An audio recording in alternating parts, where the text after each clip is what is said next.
name is Jessica and I am from the Chesterfield Museum, and today I would like to talk to you about our memory boxes. And today's memory box is called What We Did for Fun, and it is all about hobbies, pastimes and recreational activities.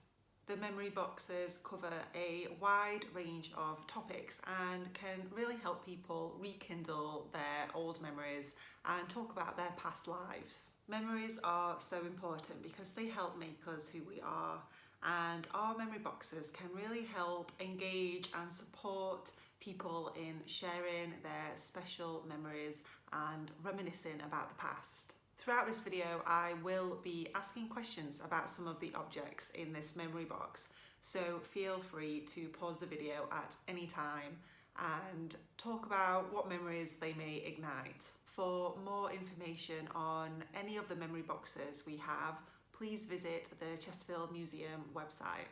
The first thing I would like to talk about in this memory box is this photo from a works social club from the 1960s. Working men's clubs and works social clubs were really popular in the north of England especially. A lot of big companies and some of the smaller ones too had a social club to provide recreation and often education for their workers. Robinson's, which is a local company to Chesterfield, had a really well-known social club. They did really amazing things like a big train trip to London in 1938. They also had lots of sports activities like football as well. The first working men's club opened in 1857 as a place set up for workers to spend their non-working leisure time, somewhere to rest and relax.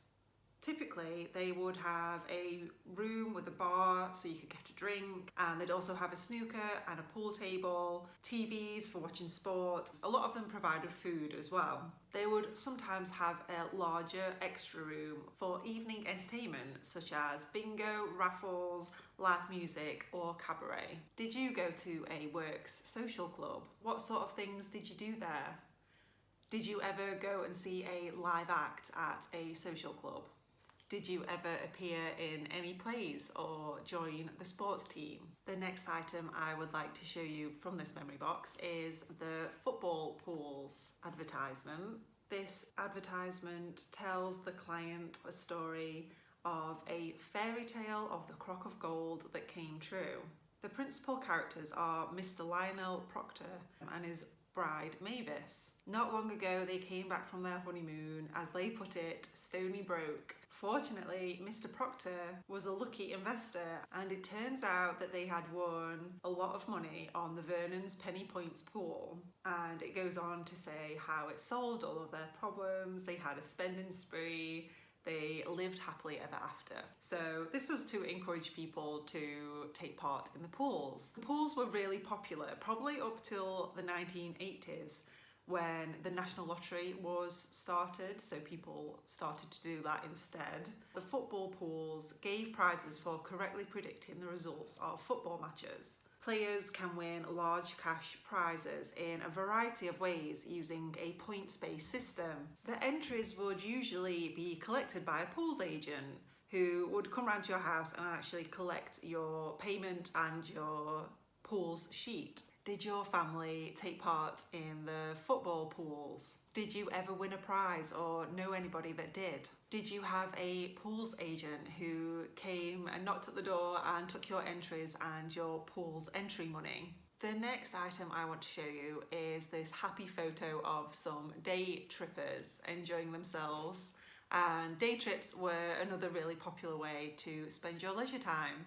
In the days before most people could drive or owned a car, day trips on coaches were very popular. There were full day trips and also afternoon and evening trips available. Evenings were often mystery tours, which went somewhere local. Some of the day trips were quite a long way away, and some of the coaches didn't go very fast, so it could take a long time to get there. Sometimes the coach would stop at a cafe, so you could have a little rest and go for lunch or tea. And there might be a shop to buy something to take home. Seaside trips were very popular. So from Chesterfield, people would often go to places such as Bridlington, Scarborough or Skegness. Do you remember going on day trips by coach? Where did you go? Did you go to the seaside? Did you ever go on a mystery tour? And where did you end up going? The next item from the memory box is this cricket ball. This cricket ball is relevant to Chesterfield for two reasons actually. The first reason is that the leather used to make the cricket ball was tanned in Chesterfield at Clayton's Tannery. The second reason is that Queen's Park, which is a large, beautiful park in Chesterfield, is a place where league and county cricket is played and has been for many, many years. So Clayton and Sons, the tannery where the leather was tanned, was founded in 1840 and carried on trading until 2018, when it was sold and has since become the Spire Leather Company. They produce high quality leather for top quality cricket balls. Cricket has been played in Queen's Park since 1894 and is home to Chesterfield Cricket Club. As well as local games, county matches are played and there have been a couple of international matches. Cricket still remains very popular and weekend matches have their own following and people who enjoy going to watch cricket and also take part and play in the team. Did you know that a lot of the leather for cricket balls was tanned in Chesterfield at Clayton's Tannery? Did you ever play cricket at school or in a team? Did you ever go to watch cricket at Queen's Park? The next item I would like to show you from the memory box is this Chesterfield Rambles book. And rather interestingly, this book also features Queen's Park. Walking has always been popular around Chesterfield and of course we're so close to the Peak District. The paths that are described in this Rambles book that was actually published in 1921 probably describes the same paths that ramblers still walk today. The front cover of this book is a really nice illustration and you can just see the crooked spire in the background. This gentleman having a little walk in his rather smart suit, which is quite interesting because people did not really have walking gear as they do now, where you can pick up a lot of outdoor clothing that is waterproof and suited to being outdoors and a lot more casual. This man looks very sharply dressed for a long, potentially muddy walk. This book contains lots of different walks around the local area. In section 1, the very first walk number 1, is the Queen's Park. The Queen's Park is only 4 minutes walk away from the marketplace, the most pleasant access to it being along Park Road. Perhaps the best way to see the park is to take the Park Road entrance and go along the low side next to the railway. A walk may be taken round the lake and then proceeding up the far side next Boythorpe Lane and seeing en route the Children's Corner, filled up with swings and other inducements to play. As a whole, the park is delightfully rustic. Trees, shrubs and flowers around in rich profusion. There are pleasant bypaths, ample sitting accommodation is provided. There is good boating provided on the lake, and last but not least, at the lodge on the top side of the park, a notice is exhibited as follows: teas and hot water provided. If you have not visited the Queen's Park recently, do so now and you will be surprised at the wealth of beauty there is, so near to the centre of the town. The park is certainly well worth a visit on any fine day in any month of the year. Have a walk round the park and see how well it has been laid out and what a place of beauty it is.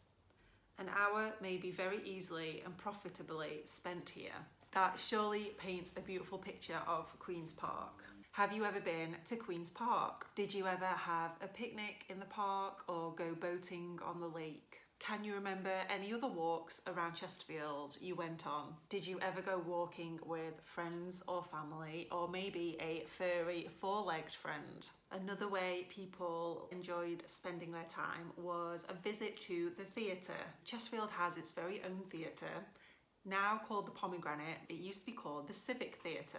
There was tremendous excitement in Chesterfield when the new Civic Theatre had its opening night on 21st of February 1949. Throughout the years, the theatre saw growing popularity and numerous successes. Notable actors and actresses have appeared at the theatre, including John Arnott, Nigel Davenport and David McCallum. On the 31st of March 1958, Diana Rigg made her stage debut here. In 1982, the Civic became the Pomegranate Theatre, which was named after the pomegranate tree that appears on the Chesterfield coat of arms. The Pomegranate Theatre still remains popular and has an annual pantomime and numerous other plays and shows that they put on. Can you remember visiting the Civic Theatre? Have you been since it became the Pomegranate Theatre? Did you ever go to see the Christmas pantomime? The next item I would like to show you is this Bush transistor radio. This radio is the Bush TR-130. It is a transistor portable radio. This set was known to be Britain's best-selling radio in the 1960s. This radio set proved so popular they have actually made a replica set that you can still buy today. You can see from this radio dial that there were lots of different stations you could tune into. Along the bottom there is Radio Caroline and Radio Luxembourg, which were both popular stations. There's also these buttons here for medium wave and long wave. A lot of people seem to like this radio because of its tone. It has a really nice sound to it, which enhances the music that you're listening to. Listening to the radio was another way people enjoyed spending their time and listening to the newest music and the charts. The Beatles were the most popular band in the 1960s, according to the best-selling singles chart. But there was also Elvis Presley, Cliff Richard, and also songs such as Let's Twist Again, which inspired dance crazes across the nation. Chubby Checker's Let's Twist Again was a really popular song. It was inspired by rock and roll music. It became a worldwide dance craze. It gained even more popularity whilst drawing controversy, as some people found it too provocative. Did you have a radio like this one? Did you ever dance the twist to Let's Twist Again? That brings us to the end of this memory box video. I hope you enjoyed looking through this memory box with me. I hope looking through these items has encouraged some really nice conversations and insights into people's lives and their past memories. Thank you so much for watching. Take care. Bye.